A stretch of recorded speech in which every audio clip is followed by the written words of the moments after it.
Okay, so I think we should get started. We're very happy to have Philine van Liet from Daisy Hamburg. She'll tell us about Bootstrap line defects with O2 symmetry. Well, okay, so maybe a little introduction. This is the first seminar of this fall series, and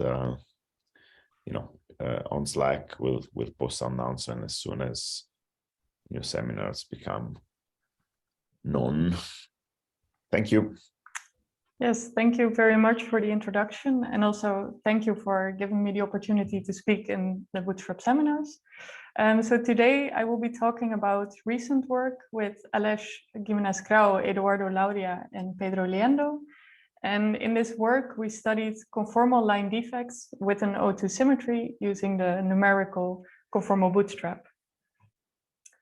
So I will start my talk with giving a little bit of a motivation for why we should study line defects.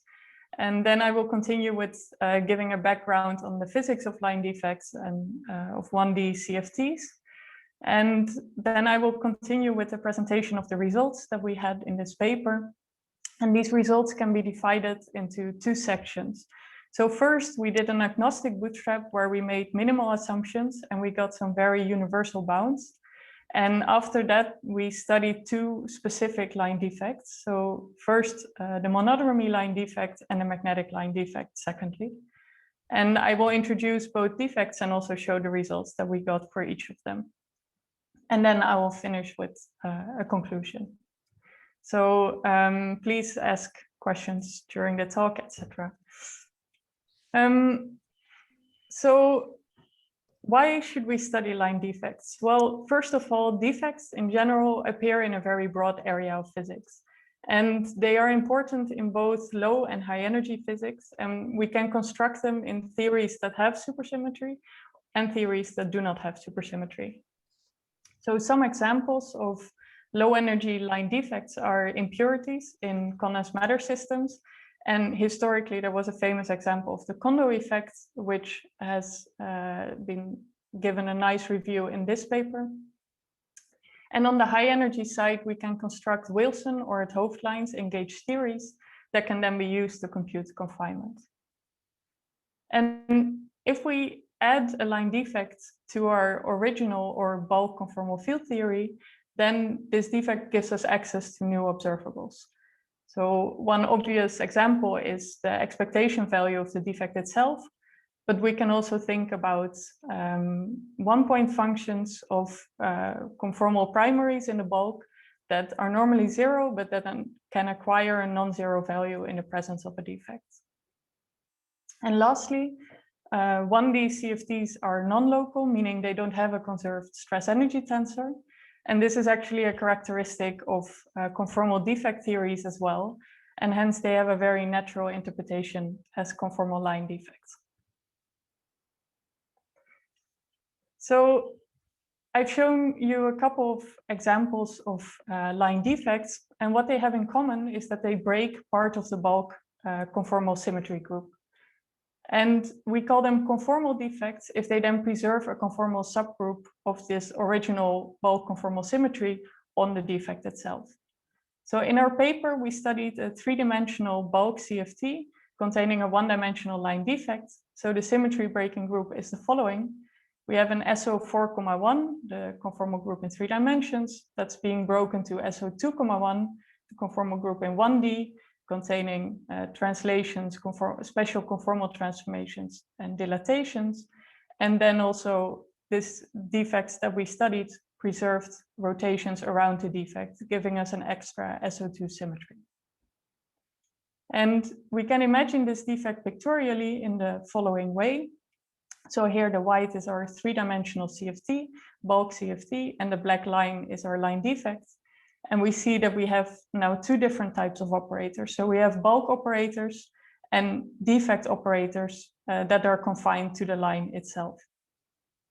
And in our paper, we have only considered correlation functions of defect operators and not studied correlation functions between defect and bulk operators. And this gives the advantage that we can use ordinary bootstrap for one-dimensional CFTs, since this is preserved on the line. And in particularly, we can use the modern numerical conformal bootstrap and STPB and linear programming. So here you can see that defect operators are often denoted with a hat, but since we are only studying correlation functions of defect operators, this will be the last hats that you see, and we will drop them from now on with no confusion. So as I said in the introduction, generically, there's no conserved stress energy tensor on the defect. And instead, the breaking of translational symmetry implies that there is a new operator that appears in the defect spectrum. And this operator is called the displacement and will be denoted by D. And it's related to the stress tensor in the bulk with the following word identity. And it's a protected operator with conformal dimension equals to 2. It's also a vector under the SO2 symmetry around the defect, and hence it has transfer spin s equals to 1. Now, besides having conformal symmetry, the bulk CFT can also have an additional global symmetry. And we considered a global symmetry group ON with an associated symmetry current, J mu. And the defect can then break the ON symmetry to ON minus 1. And just as in the case of the breaking of translational symmetry, this means that we then have no conserved symmetry current on the defect. And just as the displacement appeared before, now we have an extra defect operator called the tilt that is related to the original symmetry current of the ON symmetry with this following word identity. And also the tilt is a protected operator, and its conformal dimension is equal to the conformal dimension of the defect. So in our case, it's equal to 1, and it will be a vector under the ON minus 1 symmetry. So in our case, it will appear if the defect breaks the O3 symmetry in the bulk to an O2 symmetry on the defect. And these two operators, the displacement and the tilt, are really canonical defect operators. So they appear for a very general and large class of defects, and for almost all defects in case of the displacement, and for all symmetry breaking defects in case of the tilt. So let me now review some background and the crossing equations for one-dimensional CFTs, since they are a bit different than the crossing equations in higher dimensions that we're used to. So the first difference already appears here, and that is that the operators that we consider, so 4 operators, O1 to 4, will have a definite ordering on the line defect. And if we take tau to be the coordinate along the defect, then this is the ordering that we will choose. And now crossing symmetry follows from cyclicity, and this is depicted below here in this figure. So what this says is that there is an equivalency if we take the operators 1 and 2 and 3 and 4 together, or 1 and 4 and 2 and 3. And this is very similar as what we know for higher dimensional CFTs. And in this equation, the lambdas are the OPE coefficients, and the deltas are the conformal dimensions of the exchanged operators. And I've written down the full equation below here, where the G's are the conformal blocks. And you see that in 1D, they depend on only one cross ratio, and they are also known in closed form. So they are normal, simple hypergeometric functions. And again, they depend on the conformal dimension of the exchanged operator, but as you can see, they do not depend on the spin, because there is no parallel spin in 1D. And instead, there's a notion of parity, and that is in the literature often called S-parity, that flips the sign of the coordinate along the defect, so it lets tau go to minus tau. And we can consider either parity even operators or parity odd operators, where the odd ones get an additional minus sign in the crossing equation. And we will only consider defects that actually preserve this parity, so we can make this explicit distinction between the two types of operators. And operators on the defect can also be charged under the SO2, so they can have a transfer spin S. But as you can see, this does not appear in the crossing equations. Now, as we probably all know, it is very hard to solve this equation exactly. And because of the infinite sums on both sides, you would have to know all the lambdas and all the deltas. So instead, what we want to do is we want to find exclusion bounds for the lowest lying deltas and lambdas using the numerical bootstrap. So I will not go into any technical details about the numerical bootstrap, but let me instead now go to the results and explain you what we have found, and then hopefully it will become clear what we have done on the go. So as I said in the introduction, we had this twofold approach. So first, we wanted to start with the agnostic bootstrap, and this means that we make no specific assumptions about the spectrum of the defect, and we want to study very generic operators. So the natural candidates are these two canonical defect operators that I defined in the beginning, the displacement and the tilt.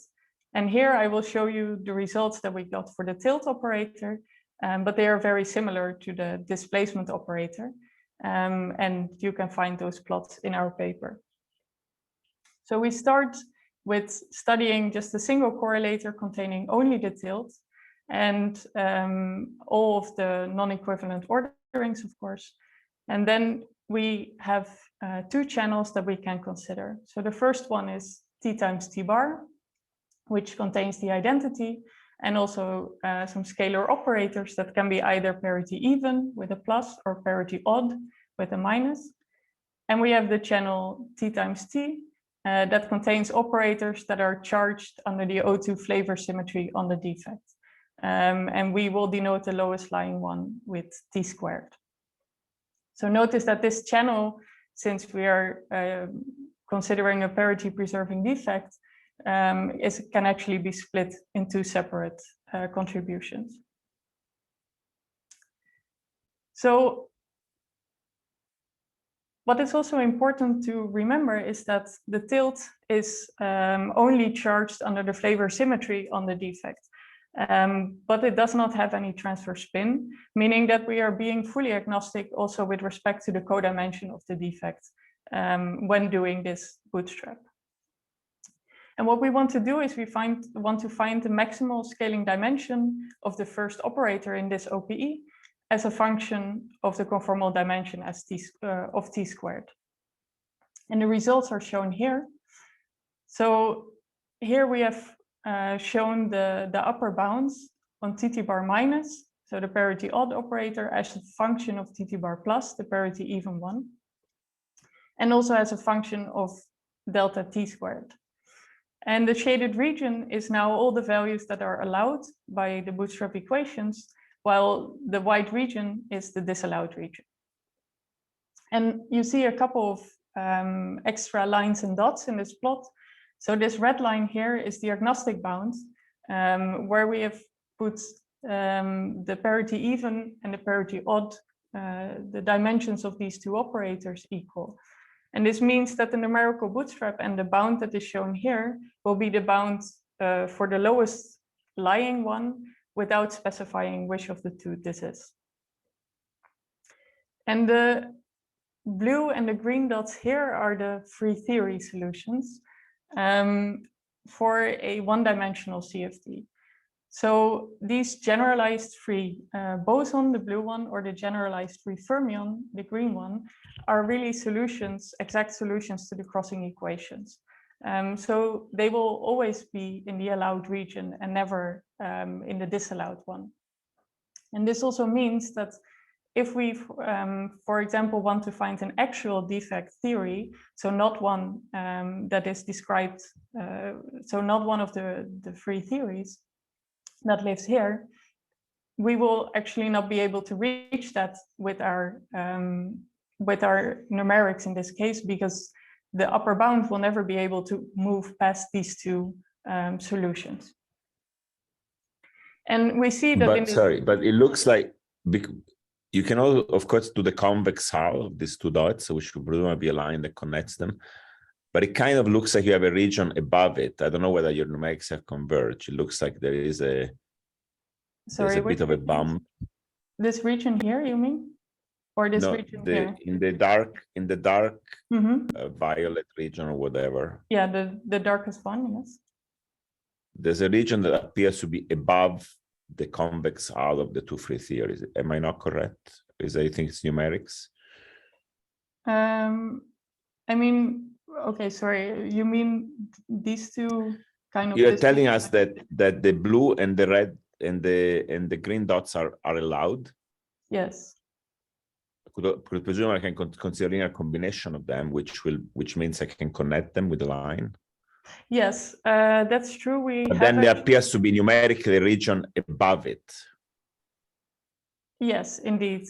I see what you mean now. Yeah, so this region, okay, so we have not really investigated whether you mean you expect this region to be pushed to a line along these. I'm asking, is that region going to shrink down to the line, or is there actual potential for an interacting physical theory living there? So what I would say, I would say that this could shrink down. We have not really investigated that, but also if you consider some interpolation between the generalized free boson and a generalized free fermion, you can actually do that. But in this plot, we have also studied that, but because here we are only looking at the conformal dimensions. And this means that this interpolation between these two theories will really have the same dimensions as the generalized free boson up until the point where the OPE coefficient with respect to this lowest lying operator becomes 0 and you jump to the generalized free fermion. So you can see this disconnect happening if you're also considering an extra axis with the OPE coefficient. So I would say that these two in this plot, these two solutions are actually not really connected to each other.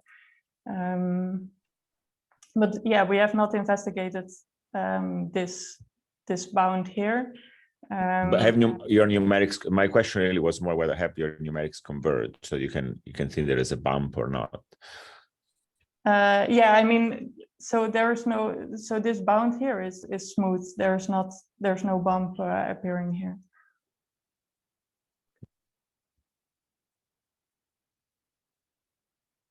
Does that answer your question, or? I would like to know about numerical convergence. Does it appear that your bootstrap bounds have numerically converged, or there's room for them to? No, I would say they have converged. So there's no room for something appearing here. Yes, yeah. Sorry, and what are these lighter regions? Yeah, so here the gradient of the regions corresponds to the value that we have chosen or that we've used as input for TT bar plus. So we have scanned over different values of the conformal dimension, and we have computed the bounds that appeared here. So these ones correspond to TT bar plus 0 to 1, and these ones go to 2 and then 3. And after 3, that was the upper bound on this conformal dimension.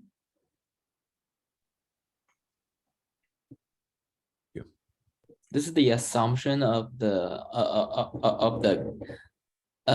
gap. Like so the darkest region is assuming that all of the TT bar plus operator is greater than 3. Is that exactly? So this is really the gap on the lowest lying operator in that channel. Then why doesn't it rule out the green and the yellow point? So I mean, so the green point, the GFF solution is equal to for TT bar.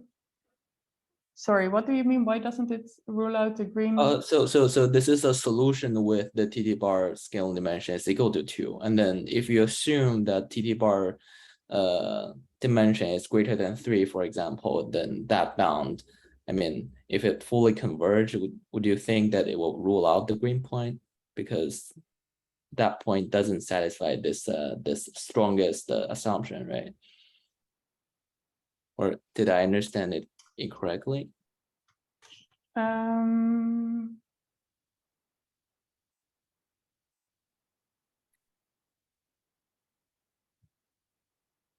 So indeed, if you say that here the first TT bar plus equals 3, and you would expect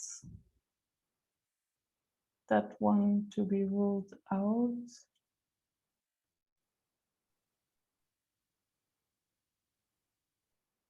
Well, I guess it doesn't have to be ruled out. No, exactly. Yeah. See if I understood your assumption correctly. Yeah. Yeah, I would say, I mean, okay, it doesn't have to be ruled out in this case. Okay, yeah, maybe we can talk about this a bit later. So at the moment but I would say that this is still consistent with the assumptions that we made.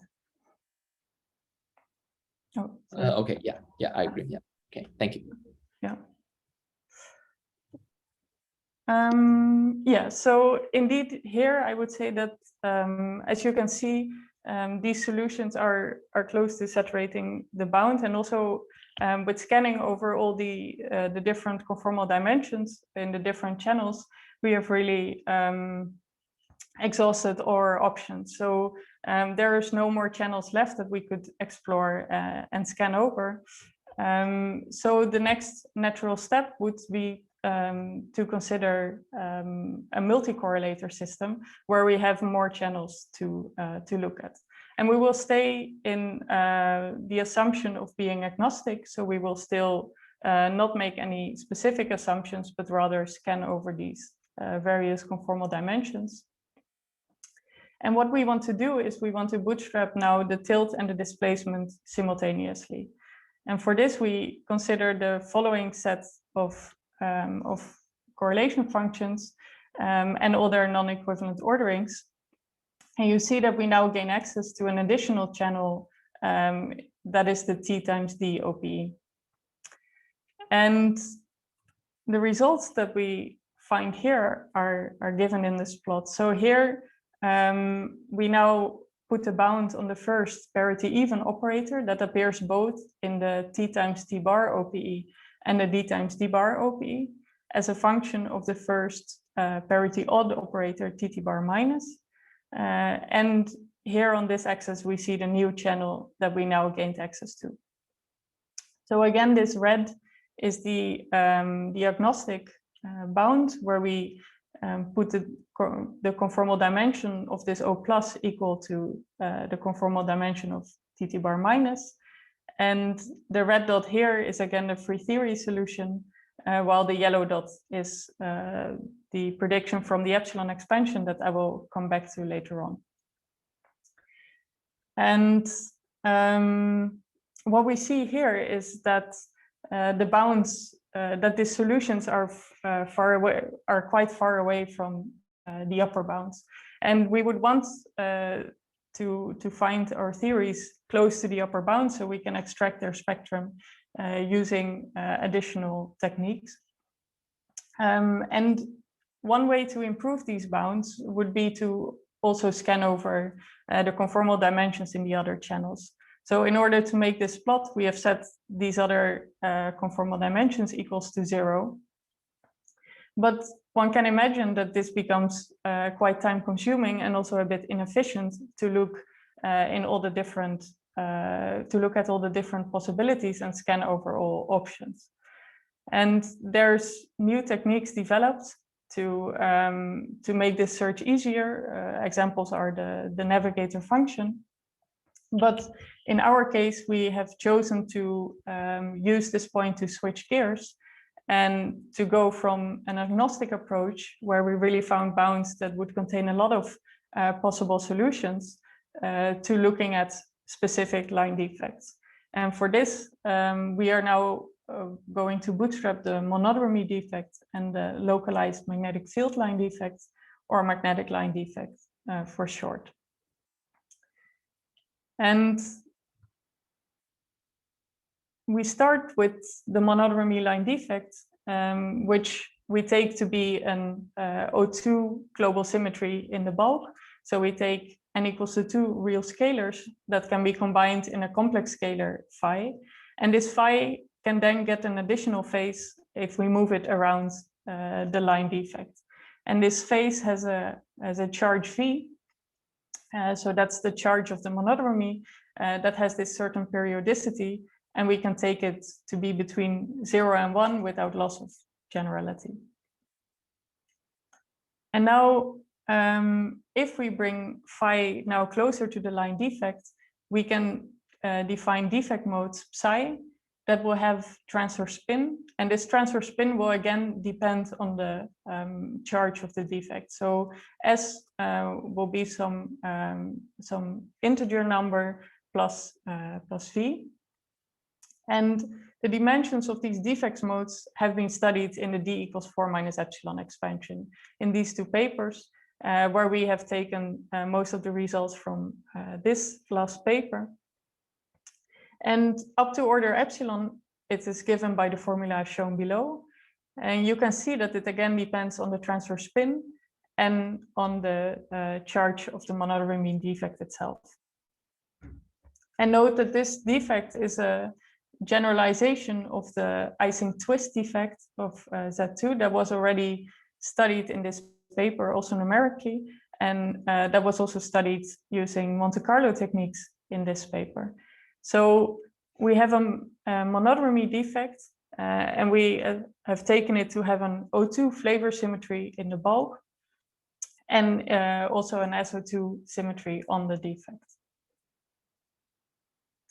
And now if we look further into the d equals 4 minus epsilon expansion, we can see that d appears in the OPE of two of these defect modes, one with transfer spin v and one with transfer spin v minus 1. So these are two natural candidates to actually further bootstrap. And we consider a set of correlation functions that involve these two operators and all their non-equivalent orderings. And here we wanted to still we did not want to leave the agnostic approach completely. So we wanted to give very minimal input. And the only input that we give is the appearance of the displacement in this OPE. So here the gap on the lowest lying operators will be equal to 2, the protected conformal dimension. And we also need the dimensions of psi of v and psi v minus 1 of the defect modes. And this we will take from the d equals 4 minus epsilon expansion at order epsilon and then setting epsilon to 1. And then the result that we find is the following. So here we have bootstrapped the conformal dimension of the first scalar, parity even or odd, where these psi's have the same transfer spin. And instead of now varying over the conformal dimensions of the other channels, we have set the assumptions there to 0. And we have varied over the OPE coefficient, including the displacement. And here the shaded light green region is for 21 derivatives, while the shaded dark green region is for 33 derivatives. So the dark green is here a higher precision result, and you can also see that the bound is slightly lower. And we have taken V here to be 1/3, but one could also assume that V is just some parameter and looked at it for different values of V and get a 3D plot. So you can really imagine this as a 2D slice of a larger 3-dimensional bootstrap problem. And here the epsilon expansion prediction is given in black, and the generalized free theory solution is given in red. And we can again see that the results are kind of deep inside these upper bounds, while ideally we would like them to be really close to these upper bounds. So there is different ways in which we could improve these bounds. And one of them is, of course, going to even higher precision and higher number of derivatives, which will push the bound down. But as you can see, the change between 21 and 33 is small, and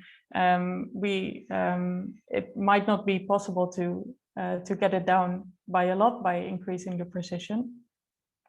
Even though we can be hopeful because this epsilon expansion prediction lies above the generalized free theory solution. So if we manage to get improved bounds,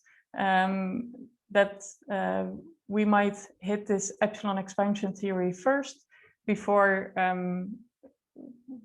arriving at the free theory solution that we cannot really move past. So, as I said, one idea would be to increase the precision, but another possibility would be to give more input to this bootstrap problem, because this we have now kept at the minimum. And we will actually not do this for the monodromy bootstrap, but we will do that for the second defect that we looked at and that we bootstrapped. And that is the localized magnetic field line defect. So the action of this defect is given as follows, where phi is a scalar and also a vector under the O3 flavor symmetry in the bulk. And phi1 here is its first component that is coupled to a magnetic impurity. So we have here the defect coupling H0.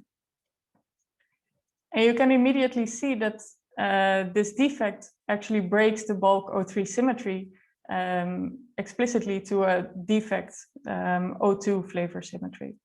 And as we have now seen and know, this breaking introduces a vector, TA, an O2 vector. And on the defect spectrum, we will also have this scalar phi1.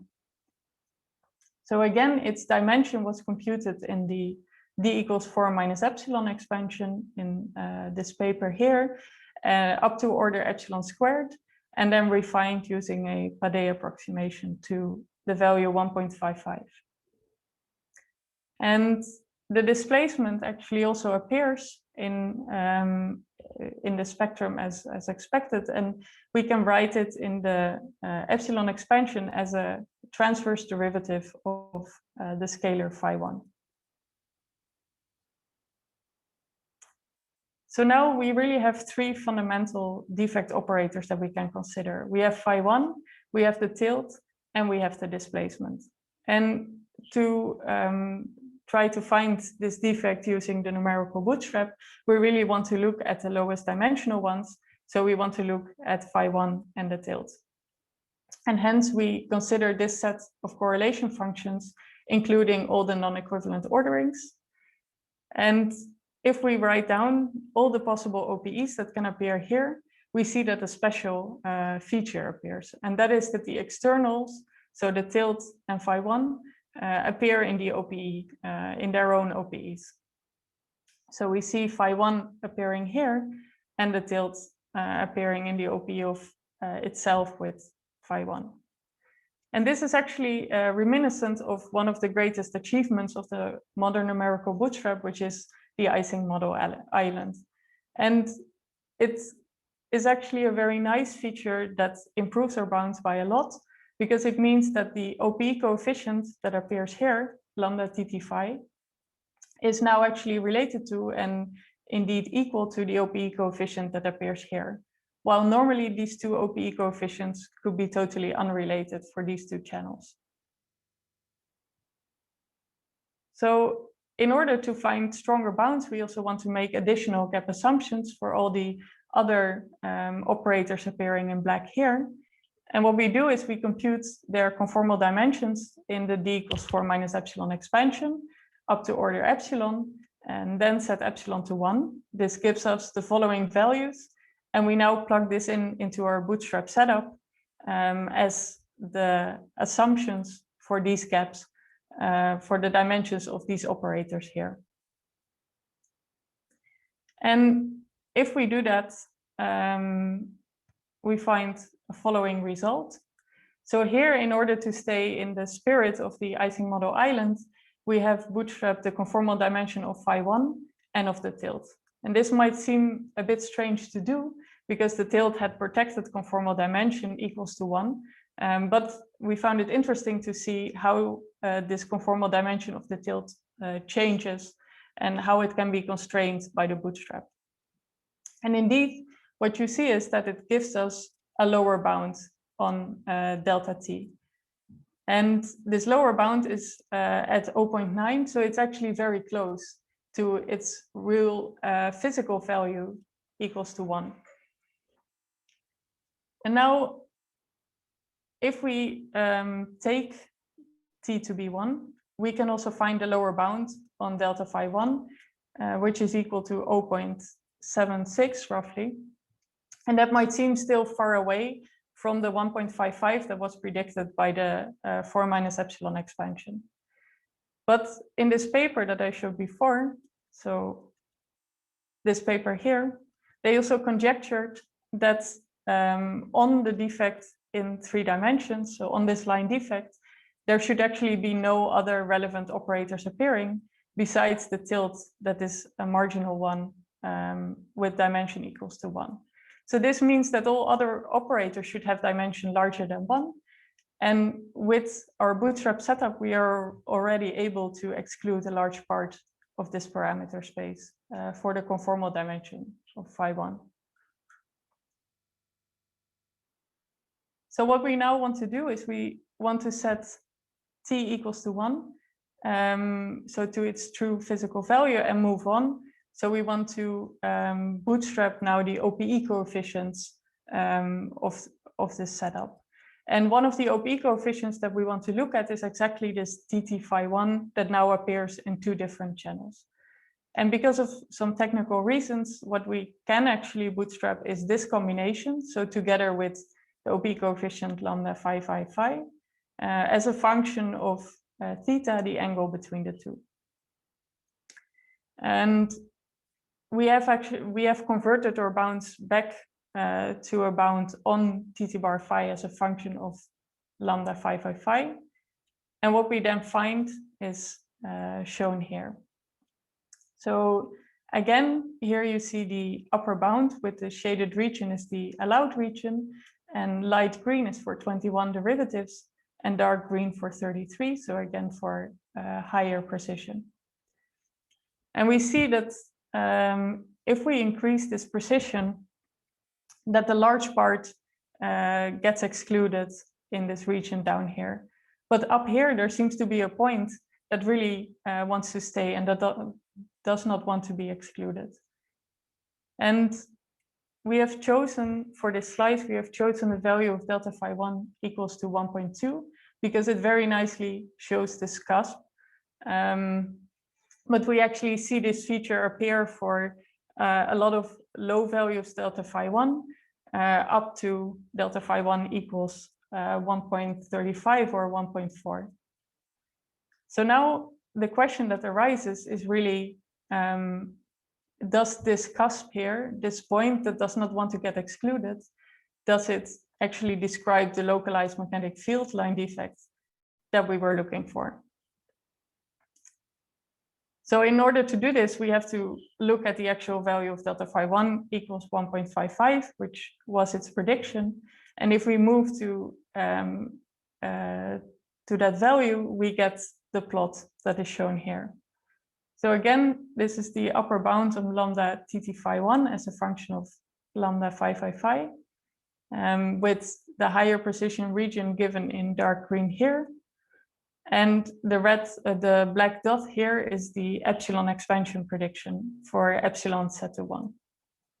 So as you can immediately see, this whole feature, this cusp, has completely disappeared. And now the question is, what can we learn from this? So first of all, it can happen that if we go to even higher dimension, even higher number of derivatives and higher precision, that we again find this feature back. And that this feature that now appears for low values of delta phi 1 actually extends all the way to phi 1 equals 1.55. What can also happen is that this cusp that we saw actually describes another theory instead of the localized magnetic field line theory. that's a theory that does have a scalar, phi1, that has a lower conformal dimension. This is also a possibility. And this means that we really have to investigate this cusp further, because at the moment we cannot say which of the two things will happen. And I also wanted to comment a bit more on this epsilon expansion prediction, because as you might have noticed, it falls outside of the higher precision bound at lambda 33. And this is actually not inconsistent, because you have to, with our assumptions, and it also does not mean that the epsilon expansion is inconsistent, because you have to remember that this value of 1.55 was actually computed for order epsilon squared, while all our other assumptions were taken at order epsilon. So this bound being outside this higher precision region, or this prediction, means that the assumptions that we took for the gaps need to be improved. And by going to order epsilon squared, we will find hopefully that these gap assumptions will have slightly changed, and then the prediction will fall within the allowed region again.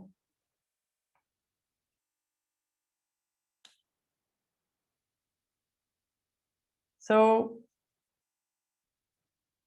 really what we have found in this work is that we have focused on the canonical defect operators, so the displacement and the tilt.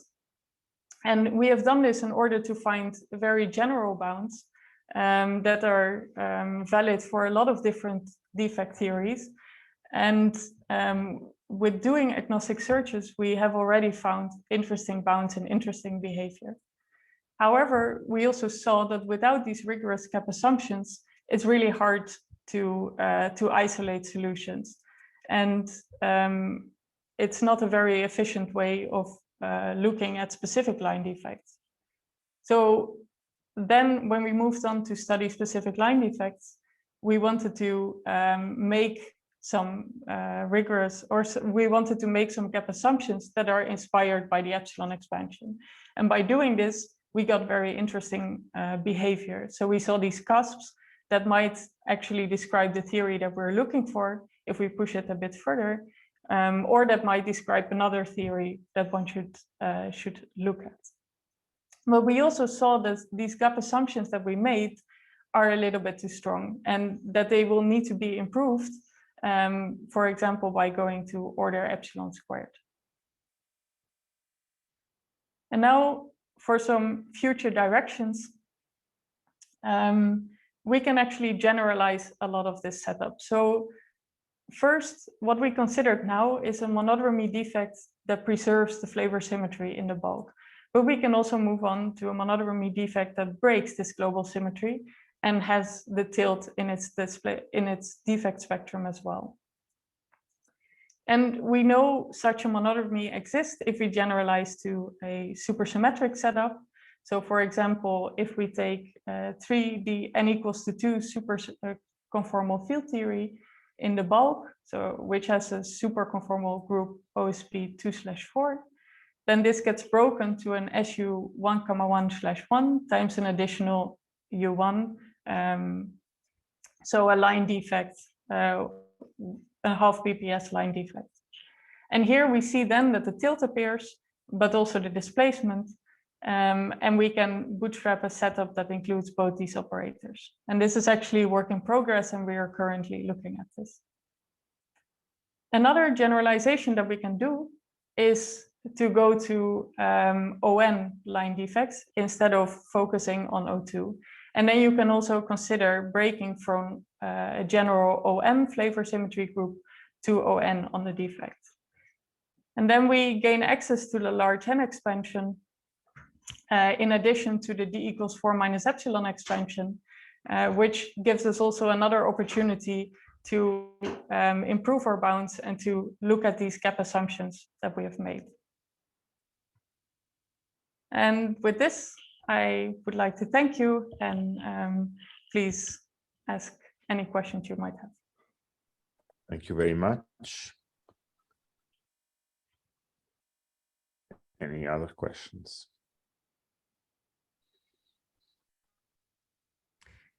Yeah, I was just wondering if you could give any, do you have an intuition why the results are such as they are, meaning that you don't seem to find any,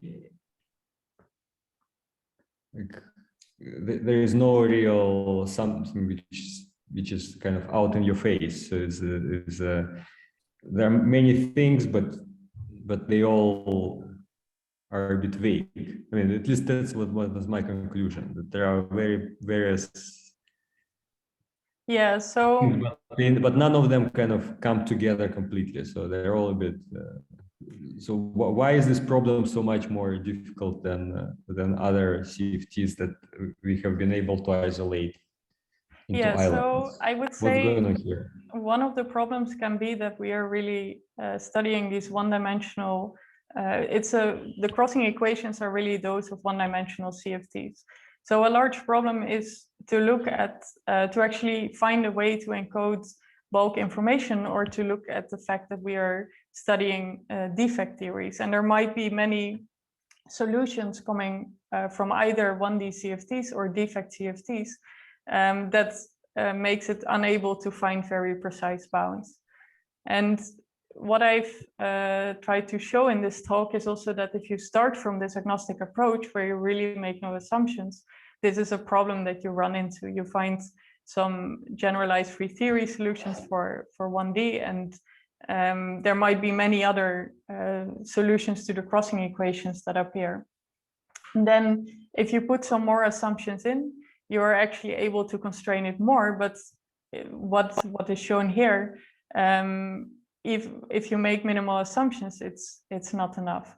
But then indeed, if you're being more bold, so here then you find interesting behavior. And why, for example, this is not as strong as maybe the Ising model island or higher dimensional CFTs, it's also because many assumptions are weaker in one-dimensional CFTs. So for example, the assumption that an operator should be irrelevant, or that there should only be one relevant operator, translates to having a gap assumption of 1 on the conformal dimensions of the others, which is very low, and it makes it quite difficult to really isolate solutions. And even in the assumptions that we took here, you see that the gaps that we were able to take with some physical reasoning behind it are not that high. So I really think that is a problem, an inherent problem of studying line defects or one-dimensional CFTs. Thank you. Yeah.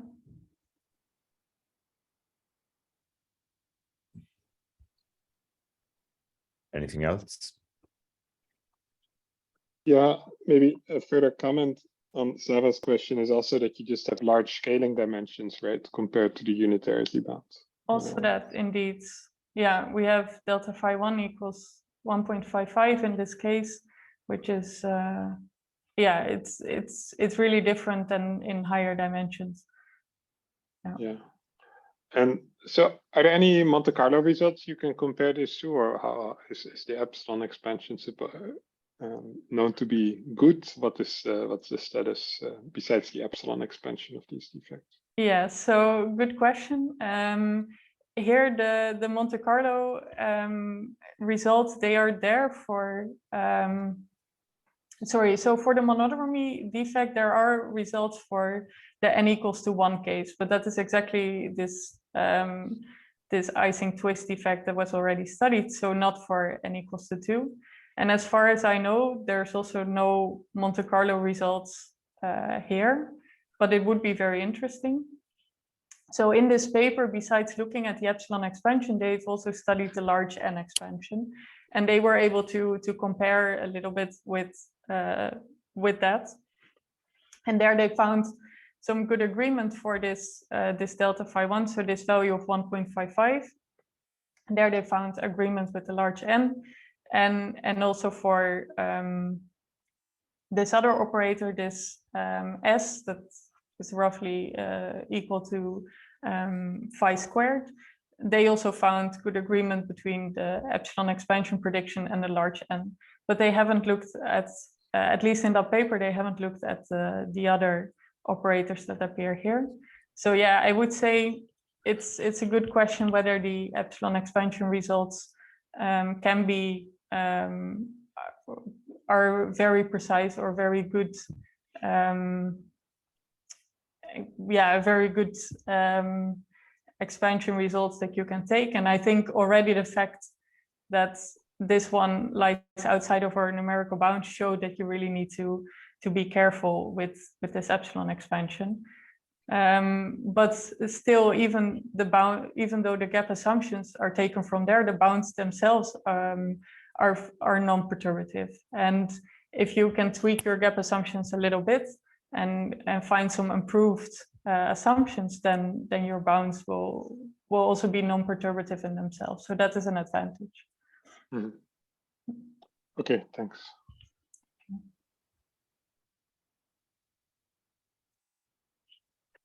Okay, if there are no other questions, we can thank Philine again, and we'll announce the next seminar.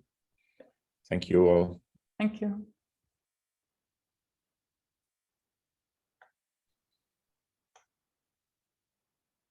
Thanks, Philine.